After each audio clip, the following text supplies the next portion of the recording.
अस्सलाम वालेकुम दोस्तों मैं डॉक्टर इमरान कादिर और आज मैं आप लोगों के साथ डिस्कस करूंगा PUJO यानी कि पेल्वी यूरिटरी जंक्शन ऑब्स्ट्रक्शन। दोस्तों होता ये है कि ये एक पैदाइशी रुकावट होती है, बहुत सारे बच्चों में होती है कि जो किडनी है उसके आगे पेल्विस होता है और पेल्विस और यूरिटर के दरमियान जो जंक्शन होता है ना, वहाँ पे पैदाइशी तौर पर रुकावट होती है। वहाँ पेरिस्टालसिस नहीं हो रही होती, यानी कि वहाँ से यूरिन जो नीचे गुजरने के लिए एक मूवमेंट चाहिए होती है वो नहीं मिलती, मसल्स नहीं होते वहाँ पे यूरिटर में, तो यूरिन वहाँ से ट्रिकल डाउन नहीं करता, यूरिन वहाँ इकट्ठा हुआ रहता है। ये माँ के पेट के अंदर ही ये मसला होता है। बहुत सारी औरतें जब ज़चगी में अल्ट्रासाउंड करवाती हैं तो कुछ डॉक्टर्स इसको पिक कर लेके उसी वक्त बता देती हैं, तो वो पेरेंट्स तो हमारे पास फ़ौरन आ जाते हैं बच्चा पैदा होने के बाद कि जी ये मसला आ रहा है, तो उसका अब क्या ट्रीटमेंट किया जाए। तो वो आगे हम डिस्कस करेंगे हम उसको कैसे मैनेज करते हैं। कुछ पेरेंट्स को पता नहीं चलता, वो लेट आते हैं, और कुछ लोग ऐसे होते हैं कि उनको अडल्सन तक पता नहीं चलता और यंग एज में, यानी कि कुछ ऐसे हैं कि शादी के बाद उनको पता चलता है कि जी हमारे कभी स्पाइन कमर की दर्द हुई तो अल्ट्रासाउंड करवाया तो पता चला ये मसला है, और ये बस अब पैदाइश के वक्त से होता है, उनको पता नहीं होता। हमारे पास 40 साल के लोग भी आए हैं जिनको शुरू से ये मसला था और उनको कभी ऑब्ज़र्व नहीं हुआ, 40 साल की उम्र में उनको पता चला। तो जो पैदा होती आते हैं लकी होते हैं, उनके किडनी का डैमेज कम होता है। दोस्तों इसमें होता है कि गुर्दा गुब्बारे की तरह फूल जाता है, बलून आउट हो जाता है। अगर हम प्रॉपर से इसको ट्रीट ना करें, टाइम से ट्रीट ना करें, तो गुर्दा डैमेज भी हो जाता है। बहुत सारे बच्चों का गुर्दा ज़ाया हो जाता है अगर वो टाइम से इसका ऑपरेट ना करवाएं। तो जब बच्चा पैदा होता है तो उसके बाद हमने 1.5 महीने तक उसका इंतज़ार करना होता है। 1.5 महीने के बाद हम उसका यूरिया क्रिएटिनिन करवा लेते हैं कि किडनी डैमेज तो नहीं हो रहा, और यूरिया क्रिएटिनिन करवाने के साथ साथ हम उसका DTPA स्कैन या MAG-3 स्कैन, ये रीनल आइसोटोप स्कैन होता है, तो ये स्कैन करवाते हैं। DTPA स्कैन जब पेशेंट का आप करवाते हैं या MAG-3 स्कैन करवाते हैं, उसमें पता चल जाता है कितनी रुकावट है। कुछ लोग इन पेशेंट्स का जो है ना IVU या CTU भी करवाते हैं।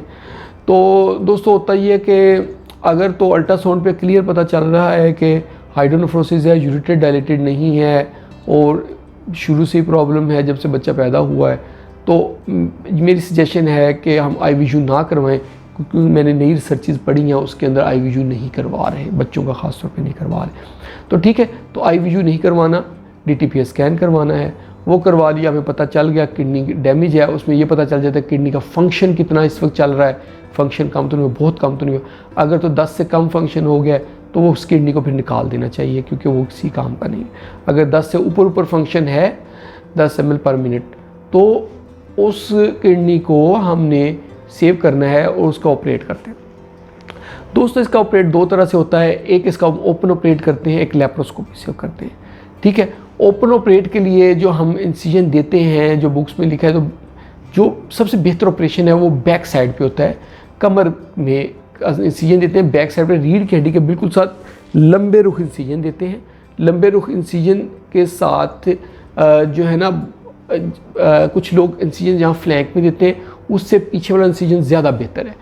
उससे पेशेंट को पेन कम होती है, पेशेंट के मसल हमें काटने नहीं पड़ते, हम मसल जो स्प्लिट कर देते हैं, और उसके आउटकम अच्छे हैं, और पेशेंट की हीलिंग जल्दी हो जाती है, जल्दी पेशेंट रिकवर हो जाता है, उठ के जल्दी चलने फिरने लग जाता है, और उस किडनी का एक्सपोजर भी उसमें बहुत अच्छा होता है।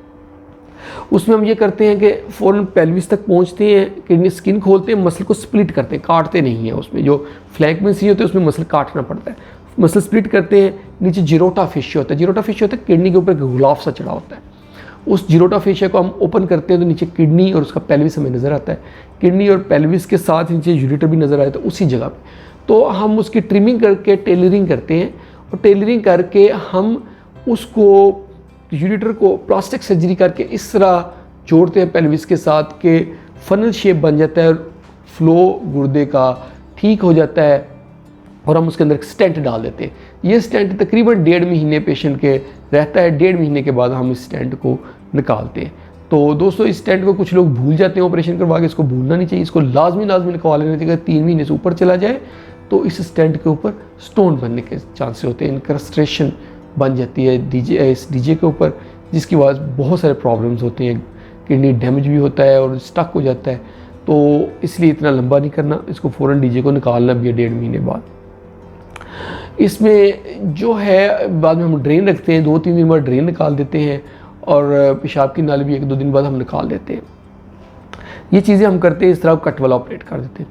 अब और कौन से तरीके हैं, तो और लेप्रोस्कोपी भी पाकिस्तान में की जा रही है कि लेप्रोस्कोपी के साथ हम छोटे छोटे यानी कि 1 सेंटीमीटर के 3 से 4 जो है ना इंसिजन देते हैं और उसमें से हम कैमरास डालते हैं, इंस्ट्रूमेंट्स डाल के हम वहाँ अंदर ही सारा कैमरास और इंस्ट्रूमेंट्स से रिपेयर करते हैं और रिपेयर करने के बाद हम जो है वहाँ पे स्टिच लगा देते हैं। इससे पेशेंट को बड़ा कट नहीं लगता, पेशेंट की मिजरी कम होती है और पेशेंट कंफर्टेबल रहता है, पेशेंट नेक्स्ट डे पे उठ के चल फिर सकता है। बच्चों में भी ये हम ऑपरेट करते हैं, उसके सक्सेस रेट बहुत अच्छे हैं, बड़ों में भी करते हैं, सब में तो कामयाब हैं। और उसके बाद हमने कुछ पेशेंट्स का DTPA करवा के भी देखा जिसके रिज़ल्ट बहुत ठीक थे और गुर्दा फंक्शनिंग जो है ना वो बेहतर हो गई थी।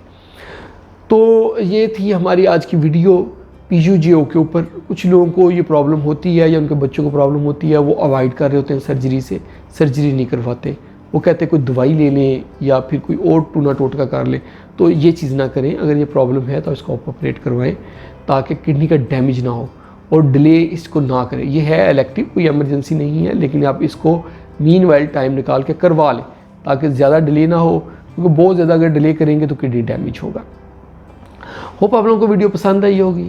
अगर वीडियो पसंद आई है तो इसको लाइक कर दें और इसको सबके साथ शेयर करें, उन सब के साथ जिनके बच्चे पैदा हो रहे हैं या जिनके बच्चों को गुर्दों का मसला है, जिनके बच्चों के गुर्दे जगह पे पेन होती है, या बड़ों को जिनको पेन होती है और वो इग्नोर करते रहते हैं, समटाइम ये मसला होता है।